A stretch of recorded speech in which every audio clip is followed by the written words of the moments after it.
Welcome to the College Knowledge Podcast, sponsored by the College Planning Network and Paradigm Financial Group. Whether you're searching for that right fit college, applying to college, or figuring out how you're going to afford it all, you're in the right place. You'll hear from deans, admissions counselors, student athletes, and scholars from esteemed universities and colleges around the country. We'll dig deep to uncover their insight and unique experiences. So whether you're a student gearing up for college or a parent with college-bound kids, sit back, relax, and listen. Like you, we have lots of questions. Our guests have the answers, and we're excited to share them with you. Let's get started.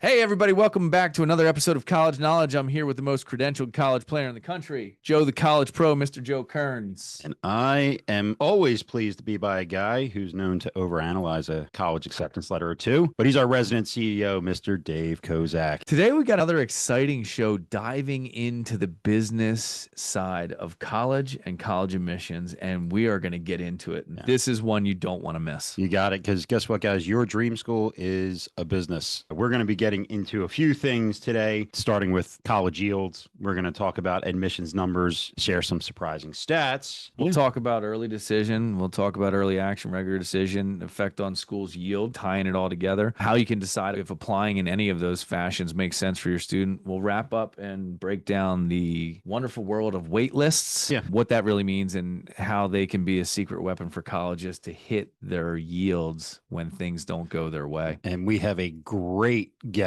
to talk to us about this and more today. We're going to be speaking with Dr. Robert Alexander. He's the Vice Provost and University Dean of Enrollment at the University of Rochester. So, Dave, to get the show started, obviously yields, something that we know about, but maybe our listeners don't. Why don't we just say, okay, what exactly is the yield that we're talking about here? The number of accepted students that actually enroll in the school. So to say it's simply 100% yield would be they give out one acceptance letter and that one student enrolls. Yeah. And so all schools are trying to master that number because it's very important, right? Yeah. If you don't understand your yield numbers, you don't know how many people you have to accept to fill the beds. That's right. And so you guys understand like where some schools line up with this. One, we always hear the acceptance. Yeah. Oh, school's got a 7% acceptance rate. I use Northwestern as an example. Mm-hmm. They have all their applicants. Of all the applicants, 7% are accepted. Yeah. Now, of those kids that are accepted, 63% enroll at Northwestern. Mm-hmm. Okay. Meaning that there's another 37% that go somewhere else. A very high yield rate is going to be anywhere, in my opinion, over 50%, 60% is a extremely high yield without rate. Question. You're usually looking at averages across the country right now is around 30%. All private schools is around 33, public institutions is around 25. In comparing some of the schools with higher yield rates, Columbia, a 4% acceptance rate, 66% yield rate. How about Elon? Elon's a 67% acceptance rate, but only 11%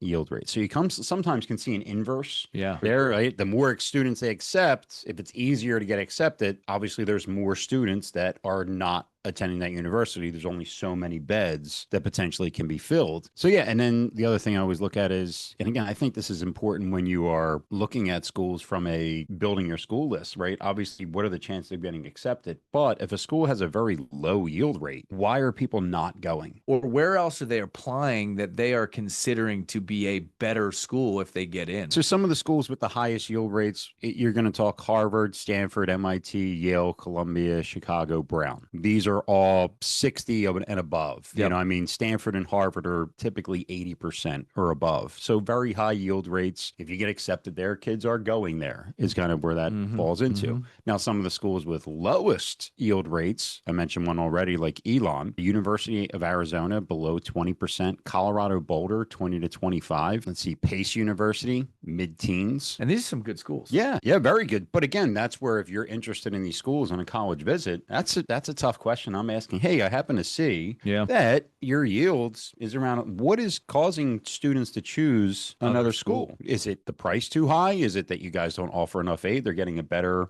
award somewhere else. What is it that is causing that number to be low? You know, Dave, obviously yields big portion of why it's so important, because I think, as you mentioned, the business side is the budget. Right? When your yield is off, you're in a perilous position as a university, right? If your yield rates are down, you may not fill fill your enrollment. If you don't fill your enrollment, you don't fill the beds, you don't fill the coffers for the budget, you're not bringing in the money you need to bring in. This is the unsung statistic in higher ed that really matters. Everybody knows the acceptance rates. And I'm going to give you another little 1-2 punch on acceptance rates. We are seeing schools, high caliber schools right now, change their applicant pool model to try and drive more applications to try and create a lower acceptance rate. So imagine you're a school, you're 10% right now, but you want to be at 5. How do you get there? You either accept less people of the current pool or you increase the pool. So we're watching them make it easier to apply to try and manipulate some of these numbers, but don't be fooled by acceptance rate. Yield rate's the one that you really want to dig into. Yeah. Just want to take a quick moment, because if you are a family that does want to dive deep into college strategies and save money, increase admissions chances, we are going to give you guys the opportunity to join a live college planning webinar with Dave and myself. That's on Tuesday, September 16th. We're going to cover a lot. We're going to talk about how to position your student for success, what a best fit institution is, and go over some of the biggest mistakes, how they can overcome, and even show you some of the strategies that we have used that have really helped families along the way. So mark your calendars, Tuesday, September 16th. And you just go to joethecollegepro.com and you can get that, right? Sure. Yeah, it's on there. That'll be on. That's one of the websites that we'll make sure that you guys have access to sign up for that special webinar that we'll be doing together. Dave, to get back into it, I did mention early decision. Again, brief understanding what it is and what do parents and students need to know about what truly early decision is. Yeah, so early decision is more for the college, I think, than for the individual, but it has its benefits on both sides and it has its detriments on both sides, right? Early decision is a binding arrangement where you can apply to one school early decision and you are applying ahead of the other common applicant pool, and you are saying to them, if I am accepted, I am going. So when it comes to the conversation on yield, Joe, why would a school have an early decision option? They don't have to compete with other schools. If you're accepted, you're coming. Yep. You increase your chances of getting accepted with early decision. The answer is yes. So if you are coming to me for early decision and saying, hey, if you accept me, I'm coming, I now don't have to put in certain criteria of what's the likelihood if we waste an acceptance on you, or if we accept you, that it would be wasted because you would go somewhere else. It's basically, you mentioned every school wants to be at that 100% yield number. I accept one student, that student enrolls. Easiest way for them to get there. Makes that happen. Yeah. So that's again, from an enrollment standpoint, yeah, it's a strong factor, but there are downsides with it as well. If you're willing to write the check and that is the school that it has to be, you've got a good shot of getting in, a better shot, I shouldn't say a good shot, a better shot of getting in early decision. From the school's perspective, they view the same thing. How many people can we get to agree to pay what it is to bind to the school, to have our yield and to set those numbers so that we can play different games on the other side? Again, Joe, why don't you break down, because we're talking early decision, early action. So early action is a little bit different because it's not that binding action that somebody would have. So you still have to apply early. Usually it's November 1st, but every school can have their own deadline. I think the earliest I've seen is October 15th is the earliest, but that's your application, your essay, your letters of recommendation. Everything's got to be in by a earlier date than a typical regular decision deadline that would be maybe January, February. You will find out if you've been accepted earlier in the process, but it's not a binding agreement, meaning you will still get the opportunity to see what other schools offer, have all the offers on the table, potentially negotiate, appeal. You can say, hey, that school gave me this. Can you guys match it? You have that still as an option with early action. So personally, early decision to me it's a risk. There has to be a lot of questions that are answered before you go there. I think early action, if you're on time and you can plan for it, I love it, because you'll find out earlier in the process if you've been accepted. We're talking before Christmas. Yeah. So like if you want to put this thing to bed,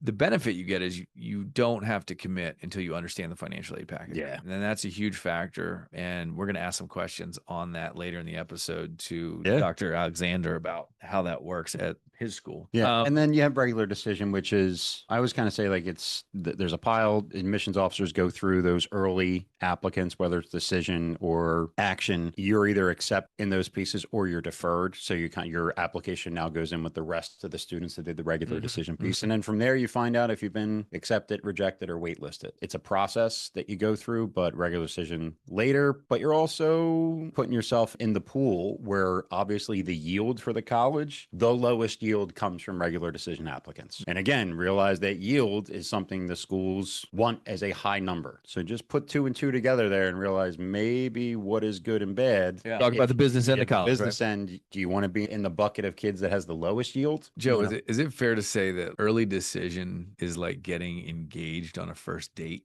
right? Like, I mean, it works. Some people, I guess it works out because it has happened before. But like, it's a pretty big leap, isn't it? It's a very big commitment. I would basically say it's you are taking a test drive for a car. After you paid for it? No, you've already signed that you're paying for it. You take a test drive and you say, yeah, I want this, but you don't know what the cost is. Fair enough. But you can get divorced. You can't do that with early decision. I would never sign on the dotted line for anything unless I know what it's going to cost me. And that's where I think the biggest downfall of early decision is. Yeah. So you talked about the outcomes, right? Mm-hmm. If you go early action, you get deferred. You go to the regular applicant pool, and then you could potentially get waitlist. Yeah. So explain that. Lay it out as clearly as you can for us. So waitlist is the school didn't say no. They basically said maybe is the easiest way. I'll talk about it from like a student perspective. So what is happening is, I think the easiest way analogy I've always used with this is the wedding list. Yeah. I know when I got married, my wife and I, we had the A list of invitees. Yeah. They get the save the dates. They get all this. Then we send them out the invitation. We get their RSVPs back. Not everybody can make it. We still need to fill seats. You then go to the next list of people. Sure. The people that were, hey, we want to invite you, but right now there's 200 people ahead of you that they're first cousins. You're a second cousin, even though I love you. There's not enough seats available. So you go on the second list. So you would get the invite if I still have seats. If I wanted to fill 200 seats for my wedding, I'm probably inviting 300 people, knowing that not everyone's going to make it. That's the yield. That's the colleges. Hey, we have to fill 200 seats. We're going to accept 300. Yep. When everything comes back after the commitment date of May 1st, I find out my RSVP date, I only have 175 seats. So now I'm going to start going to that next list, the wait list, and offer them, hey, would you like to come to my wedding? And again, most of the time, because it's less time to plan, you're going to get a lot of no's because maybe they already made plans or in the college world, they're going somewhere else already. Yeah. I'm not going to leave that school I already committed to. And they try to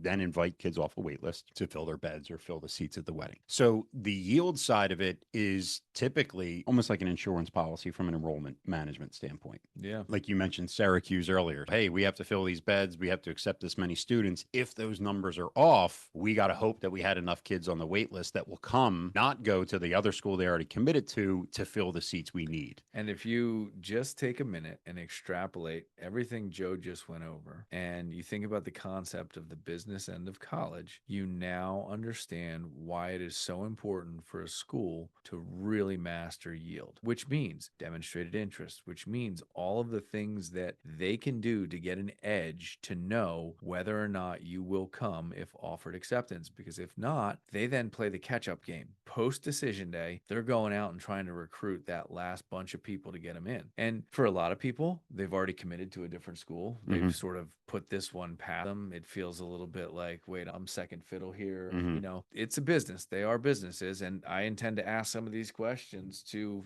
a man that's at the top of the totem pole in the segment as we get to it here in the next couple of minutes. Yeah. That brings us back, Joe, and we're going to wrap all this together in College Confidential.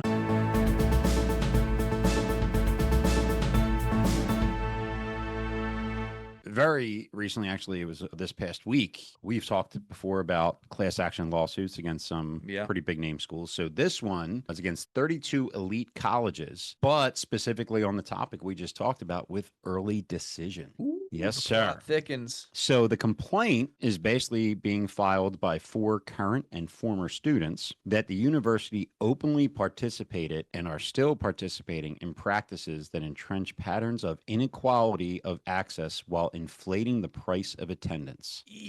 Is that yield management, Joe, or is that more of a cartel? Sometimes you think some of these things schools do is a little cartelish. Certainly collusion. It certainly has the sniff test of antitrust when you think, I never thought about it from that perspective, but you're agreeing to only apply to one, right? Just by force of this. So they're colluding to say, we won't interfere. It's not about competitive advantage. It's about the school choice. It's interesting. The whole lawsuit, the inequality piece is basically saying truly the only people that can do early decision are the very wealthy. Because because they can afford it no matter what the financial aid package is that comes back, versus, again, the idea we were talking about, you're signing on the dotted line, somebody that doesn't have significant amount of assets or income, they can't take that risk. It's like committing to buy the house. You don't know the interest rate, you don't know the payment, and you don't know the price. It sounds like 2007. Yeah, no doubt. The other side of this is that they obviously said the collusion side is that if somebody does apply early decision and is accepted, other schools will not accept them or make them any type of an offer. So it's kind of implied that once you're accepted from early decision, that you withdraw all your applications. True. So if they were going after the same student, but they come to me early decision and I accept them, we agree that you won't accept that student, make them a significant financial aid package. And then try and peel them away. Correct. Whereas if we were doing early action or regular decision, we can fight over that student. I can actually be competitive with you, which is what the other lawsuit was saying, is that they weren't being competitive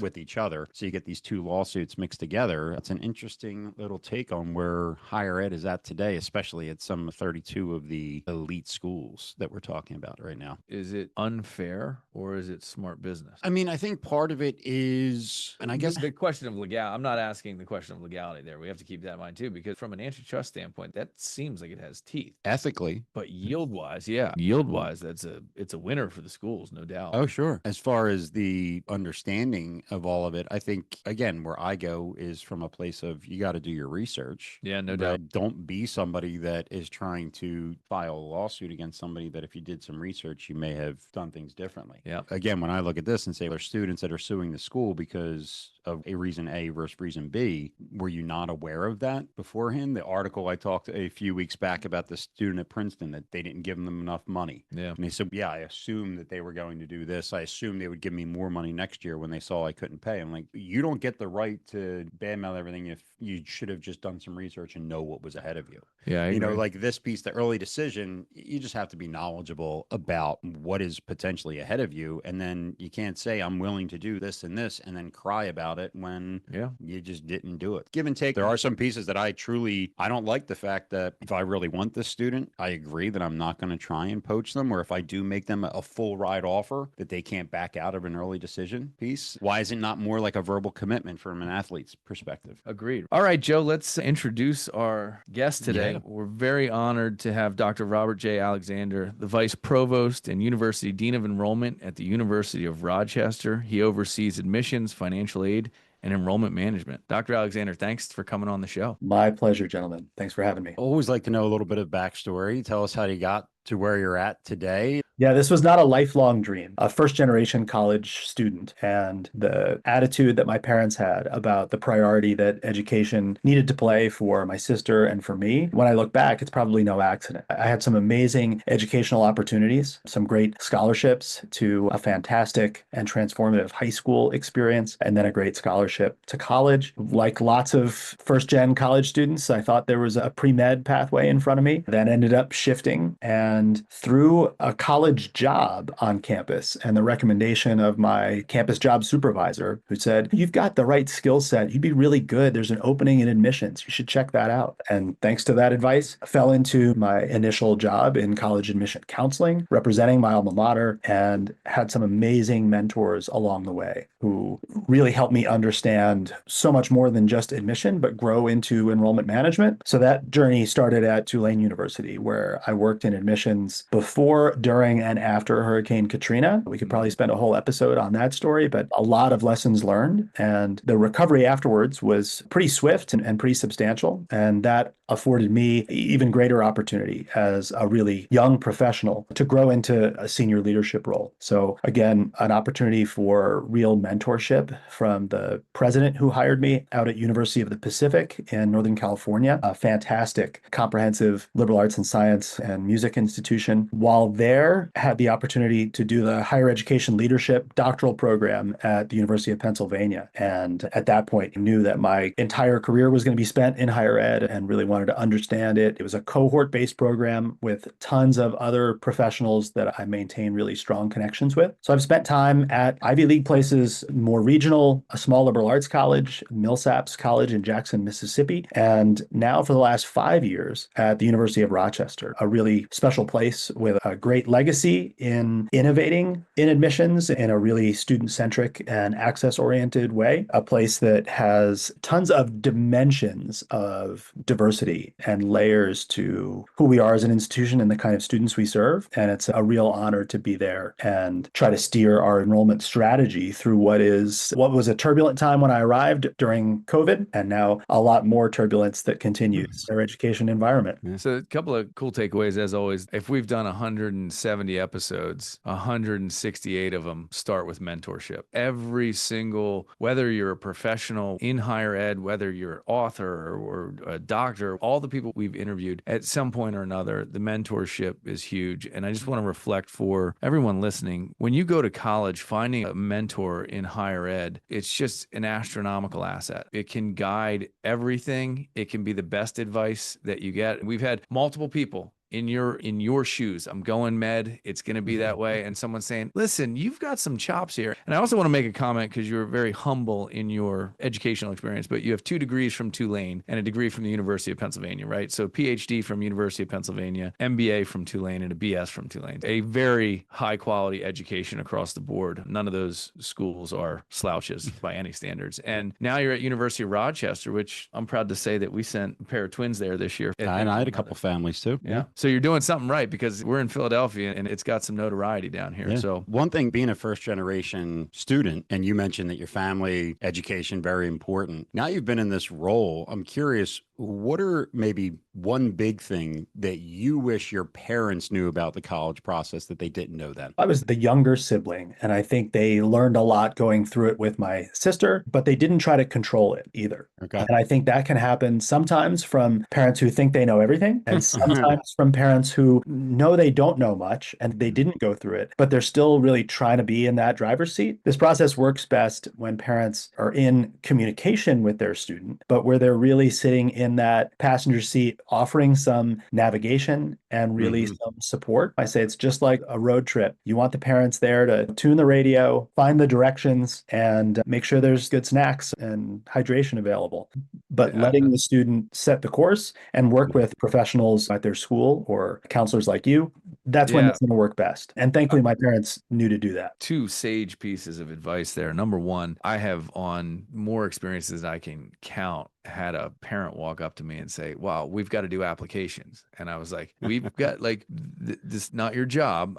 Just this past Tuesday, I had a parent say, I've got to do applications. I said, where are you? What are you going back to school? Like, what do you do? He goes, no, my son. And I was like, wait a minute. Like, step number one, if they're not motivated enough to go through the process, do some research, engage in applications, is that investment really going to be worth the while there? Let's ease up. Now, I like to refer to it as bumper bowling. I don't like to get them into the gutter. Like, the parents, be there for the guardrails, keep them on the pathway forward, but they really have to take control of this situation. I think it's just incredible advice. And I have also experienced the overcompensation of a parent that didn't go, that is, hey, almost too engaged in it. Just like we can talk about AI as well, and the way that too much external influence can really neuter the authentic voice of the student being able to come through. But even in the other elements of the application, where parents often want to polish things to a glossy shine, and what makes applicants really interesting to admissions committees doing holistic admission review is the stuff that's maybe not so glossy. What struggles and challenges and lessons learned has this student had? Where does this student express some kind of growth mindset and sense that they know they're not perfect and they're looking for a college experience that's going to offer them those opportunities to continue to grow and fill in some of the gaps that they, in maybe a self-effacing way, are expressing that they recognize and want to improve. Yeah. In preparing for this episode, I was doing research, as we typically do. And I read this article not more than 20 minutes ago. And you bring up the AI, and this is so eloquently put, is in the Chronicle of Higher Education. But there's a caption that says, AI can replicate the shape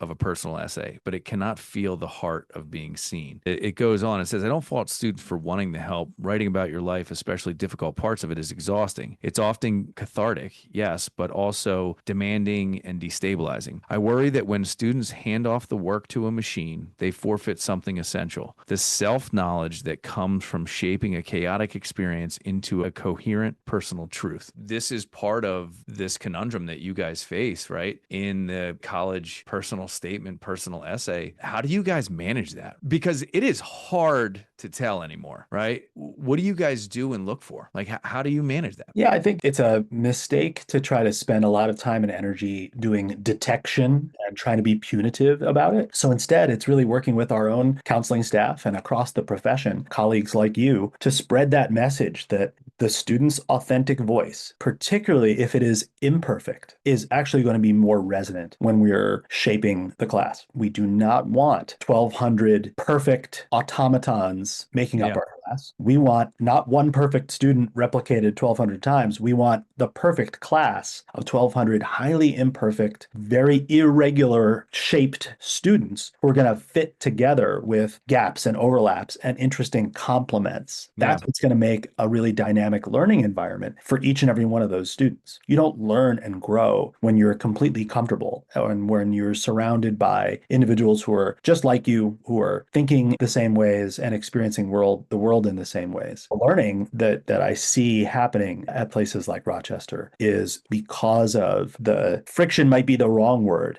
I think it's the right word. The way students can, in a comfortable way, experience those differences in backgrounds and identities. It's the same concept as healthy discourse and civil discord and healthy conflict. Those are where the old adage, growth happens outside the comfort zone. So if there's not some level of discomfort in a conversation, right? One thing that I've noticed in the young professional environment is there is such a fear of conflict that it holds them back. There is a way to have respectful conflict, which I think we need to maintain. And this country is hurting right now on respectful conflict for a multitude of reasons. But that friction, as you put it, is so necessary in the learning environment and beyond, in the professional world and all that. Like, you can't be afraid to have a voice and an opinion, right? If I can offer an observation, one of the reasons that I think the experience that students have at Rochester specifically is giving them a leg up and a better preparation for going into the world prepared for that kind of discourse is when you look at most of our peers, I'll lump in the Ivy League set and other really super selective schools, you frankly see a distribution of socioeconomics that is very, very wealthy students and then very high need students and not a lot of students in between. I would credit many of my predecessors at Rochester for using our financial aid budget and strategy in a way where, yes, we meet full demonstrated need, just like the Ivy League schools do, but we also use our merit scholarship dollars, which the Ivies don't offer any merit, to really help fill in those middle class families that right now are probably feeling the biggest squeeze. Two working parents don't have to make very much money to be ineligible for any kind of need-based financial aid, but can't look at the kind of sticker prices that fantastic institutions like mine are charging and say, oh yeah, I could write that check times 4, times multiple children. So being able to be financially accessible and prioritize having true socioeconomic diversity, I think that brings a different kind of conversations in our classrooms and our residence halls, our athletic fields, that you're not going to find when you only have rich and poor. And oftentimes, I've talked to presidents at some institutions who've said, I just don't understand why we have so much strife on our campus. And I said, well, I do. Have you looked at a completely bimodal distribution of haves and have-nots staring at each other across the quad and really finding very little in common? So being able to bridge that gap across the data, and you can look at the studies from a year or two ago from Raj Chetty and others, data widgets in that New York Times article that was published where you can actually plug in Rochester and other schools and see the graphs of family wealth. It's important to me, given my own personal background, and I think it's important to our institution that we are providing access, both for those students that come from families with extraordinary financial need, but also those families who've been working hard, 2 jobs, good careers, but just can't imagine paying that sticker price. Sure. So definitely was a talking point that we were hoping to get into a little bit today. I think from the financial aid side of things, you hit the nail on the head that, hey, the definition need-based, some families can get it, others can't. There's merit-based that you don't get at certain institutions like the Ivy League you mentioned. The first question I would get into is what percentage of class actually pays full price? Is there anybody? We're very glad that we do have families from that very top income level from around the world and across the US who can make that investment, right? For some of them, it's still going to absolutely be a financial strain, and they might have to change some family priorities in their budget. And then we have the students on the other end where we really are providing a full scholarship, tuition, fees, housing, food, and even beyond. The vast majority of students, though, are somewhere in the middle. And they might be getting some need-based financial aid, but also some of those merit scholarship dollars. When we're looking at merit at Rochester, it's not a simple rubric of just grades and or scores. And we can talk about test optional too. But what we're trying to assess is who are the students that are the right fit for us. The students that are in our applicant pool, almost all of them can do the work at Rochester and be academically successful. So the goal is to dig deeper and utilize what we see in the essay, in the recommendations, and we offer interviews as well. So the feedback from that interviewer about how this student is really aligning with our institutional values and whether it seems like they're going to take advantage of some of the really unique features, particularly of the curriculum at Rochester. So that works into not just who we're admitting, but also how we're utilizing those merit scholarship dollars to make the extraordinary education much more accessible to those families. I just want to reflect and summarize something for the listening audience, right? Not every school operates this way, number one, but the idea of a homogeneous versus a heterogeneous population cohort of students, you cannot have simply the haves and have-nots, as you put it, but filling in that middle. I have families where dad's an operator, makes $120,000 a year. He runs a backhoe or an excavator, makes good money, and mom's a nurse, right? And they've been busting their hump to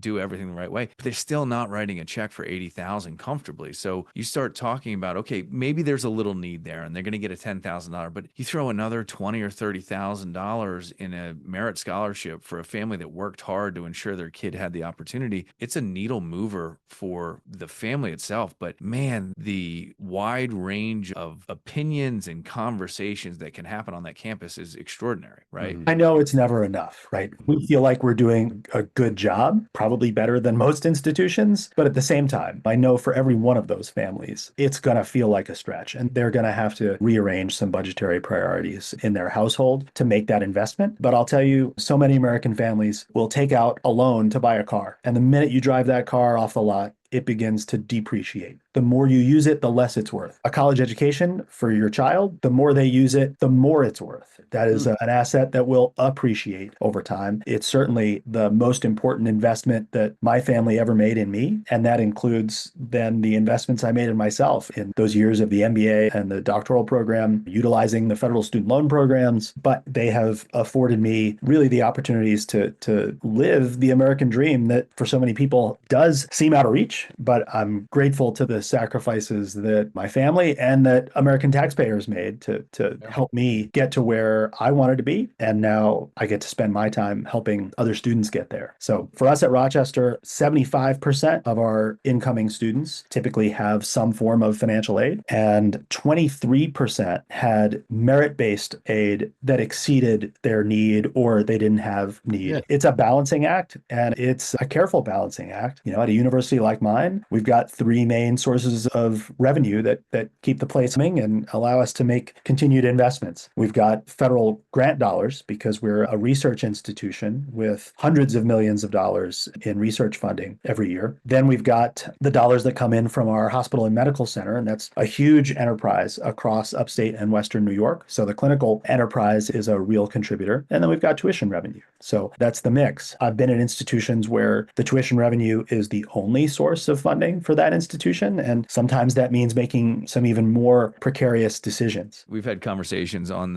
most schools in general have an idealistic approach for the first part of the admission season, but then you got to get real. Money matters, right? You guys have expenses. The water's got to stay on, the dorm's got to have, the food's got to be there. So like that's real business operation stuff that has to happen. And there's a bottom line that you have to answer to. And to the listener, number one, they need enrollment, right? You have to have a yield. You have to have a freshman class. You have to have a solvent freshman class. But there is a business end to college that has to be respected in what they're doing. Massive amounts of real estate, upkeep of buildings and assets and all that costs money. And it doesn't just materialize through there's planning and budgets that have to be met. So I think families need to step back and realize that, and I love the way you guys are doing it, that not every school does it this way, you've already indicated, but they have to run a business at the same time they have to teach you how to better your life and move on. So you have to pay attention to the business end of it. And some schools are tough on the business side. Their bottom lines are hurting. It just is the way it is. Yeah. So I have a couple questions on how you talk, really just two, I'll say two. But when you talked about the diverse class, finding the right fit students, the different spectrums of where kids come from. Number one,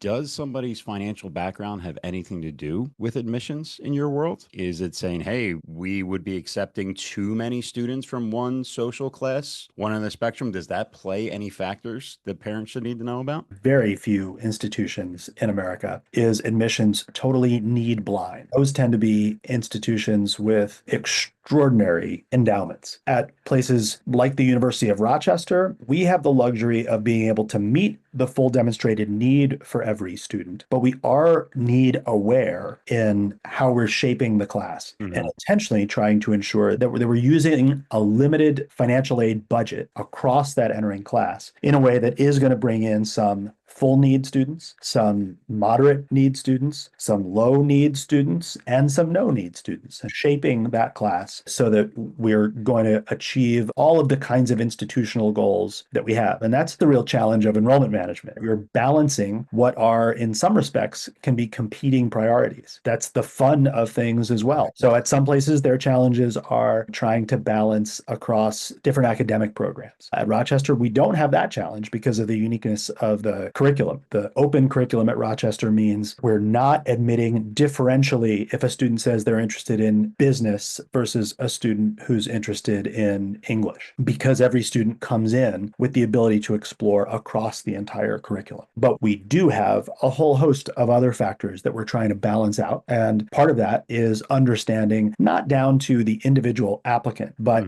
across those students that we've deemed, yep, these students could be admitted here. The last step is what we call shaping the class and trying to understand a number of different dynamics and components, including the way that we're going to expend our financial aid budget and the way that we're going to bring in tuition revenue for our operations. Yeah. The last question that I have with that is, so obviously Dave and I were talking about yields pretty extensively today. You mentioned the right fit student. Is demonstrated interest a factor into one of those other things that I've heard some people say, it's a factor. Other schools say, now, where do you line up on saying, if I can let the school know that I'm interested, does it actually increase the chances of being accepted, especially when it's a school that's saying we're trying to find the right fit? We want to offer an acceptance to somebody who has a high chance of enrolling. That's the idea of the yields. Does demonstrated interest push the needle to an acceptance in your This is world? a great question. Now we're well beyond admissions 101. Now we're into the advanced senior thesis topic question. So there are some schools where demonstrated interest is a pretty simple algorithm that's driven mathematically by all sorts of things that a student has done. At Rochester, we talk about it as demonstrated understanding. And in our holistic review of all of the elements of a student's application file, what we're looking for is, does this student understand how the unique attributes of the University of Rochester line up with the unique elements of who they are in terms of finding a fit? So I talked about the flexibility of the curriculum. One way that a student would demonstrate a high level of understanding of their fit is to tell us, either in my high school years, I never had the opportunity to choose any of my classes. I just had to take the classes that were available in the limited array at my high school. And I really want to come to Rochester because I want to be able to intentionally choose every class I take. And that is so exciting to me. Boom. that blows our mind in terms of here's a student who's really honed in on why Rochester could be the right fit for them. In other ways, we're trying to assess whether that student lines up with our values. So high academic performance, some alignment with our academic offerings and that curricular uniqueness. And then the last piece is what we call Meliora. That's our Latin motto at Rochester, and it means ever better. You could translate it to the idea of a growth mindset before anybody was talking about Carol Dweck and growth mindset. The idea that we're not looking for students who've always tried to be the best. Demonstrated understanding at Rochester means a student might not be what I call a trophy hunter. They didn't just do the thing where they knew they were going to win first place, but a student who challenged themselves because they knew it was going to be hard and they knew that's how they were going to grow and get better. Or a student who explored something outside of school just because they were curious and interested in it and they knew they weren't going to get any academic credit. That's demonstrating that alignment with the kind of intellectual curiosity and the educational adventure that I think is really central to the Rochester experience. So we don't have a score that is derived out of an algorithm. We have a holistic assessment and a write-up from the student's interviewer, from the admission counselor who's reading that application file, and then that can get coded into a score that can help us as we shape the class. We're trying not to penalize students, for example, that might not have the family funding to visit campus 6 times, come to every event, to make sure somebody is logged in for all of the virtual sessions. We're trying to make sure that we're not playing games, but instead we're really doing right by all of our students and reverse engineering to try to find the students and the families who pursued their passions rather than thought, what would a college want to see of my high school years and my summer endeavors and my out of class extracurriculars? Instead, what was this student legitimately interested in? And what makes this student an interesting member of that mix across our entering class? Some key takeaways. Yeah, there's so much meat in that answer that I would like to just debrief on, but takeaways for me. And again, there are schools that the algorithm is click, did you touch, did you show, did you go, did you visit, did you, like all the things, did you, not only did you visit on the campus, did you visit when they came to your school, did you, like all that stuff there, that is real. I love the way you're doing it. Can we find something that aligns in what they're telling us? And so again, going all the way back to the beginning of this, the essay, making it real, making it personal, giving the reader some depth about you in that, it moves the needle, especially at Rochester, right? The interview, like know why you want to go to whatever school you're interviewing at. Be able to say, I want to go here. I'm interested in this because of X, Y, and Z, which parlays back to the very beginning of this whole project, which is do your research. Spend the time to get involved and access at a deeper level what you're trying to do, which parents means throttle back, but provide gateways to that information and let your child sort of experience and grow their mindset and their knowledge base on higher ed. There's so much information out there today, and I think that's probably a blessing and a curse. 100%. Students today are just flooded with information. So I think the hardest part for them, and frankly, one of my biggest critiques of my colleagues and counterparts is in so many ways,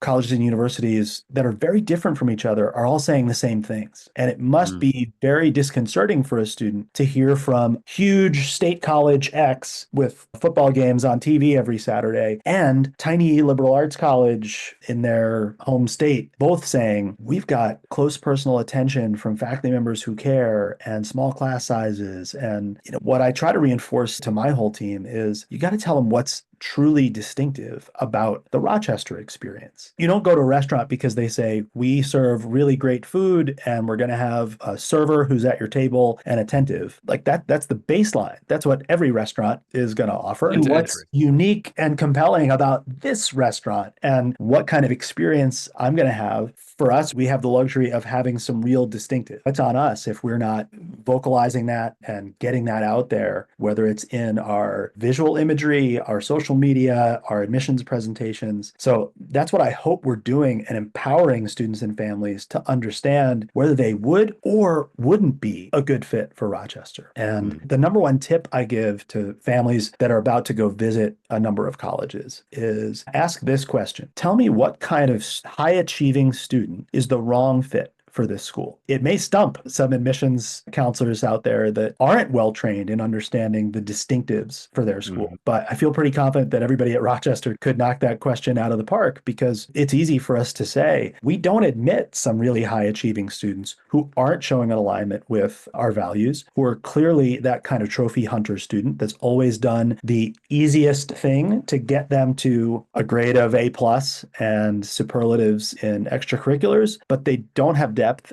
They're not demonstrating in any way that they're intellectually curious, and they're probably not going to be a great fit for the kind of experience and community that we're offering. We're going to wind it down here, but I could talk to you for days. So what's one parent behavior that will hurt a child's chance of admission? I'll go back to what we were saying earlier, that parents need to be empowering the student and not driving the conversation. Too many parents have a very narrow set of acceptable institutions. And for parents who went through the college search process themselves 20, 30 years ago, things are pretty different now. And one of the biggest differences, there was probably a set of 40 or 50 really good schools then. Institutions across the country and the world have gotten so much better. And of course, there are many more young people going to college now. So widening that lens and thinking beyond just the 20 or 30 schools that maybe they know a lot about or think they know a lot about or see a lot of bumper stickers of, I think that's really important. Widening that aperture a little bit to understand that there are many more really great institutions. And what's important isn't your kid getting into the best college that they can, but instead them finding the best fit at maybe one, maybe a range of different institutions. That other myth is that there's only one right fit school. If a student is doing their research right, getting some good college counseling, they're going to find a number of schools where they could thrive academically, socially, and where it's going to be a good financial fit for their family. Couldn't agree more. The first piece of advice we give everybody is cast a wide net. Stop looking at schools you think you know.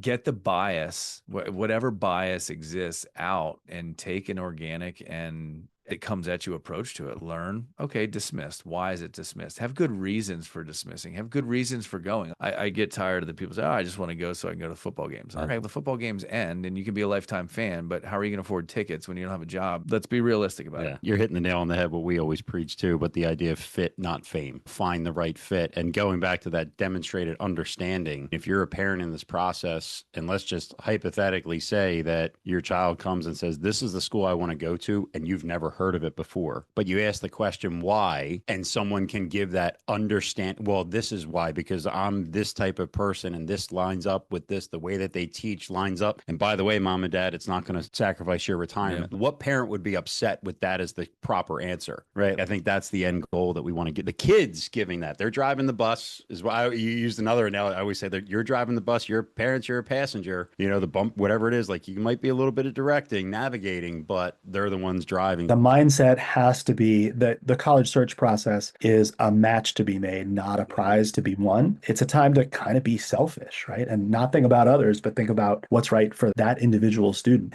And even across multiple children in a family, there can be wildly different right fits and college search journeys for those students. The other word that you said that's so important is the why. And I think that's the question that not just parents should be asking of why that school, but I think it's the question that admissions committees are asking when we're looking at a student. We want to understand, too many students write their essay and they're writing what seems like a newspaper article, giving us who, what, when, where.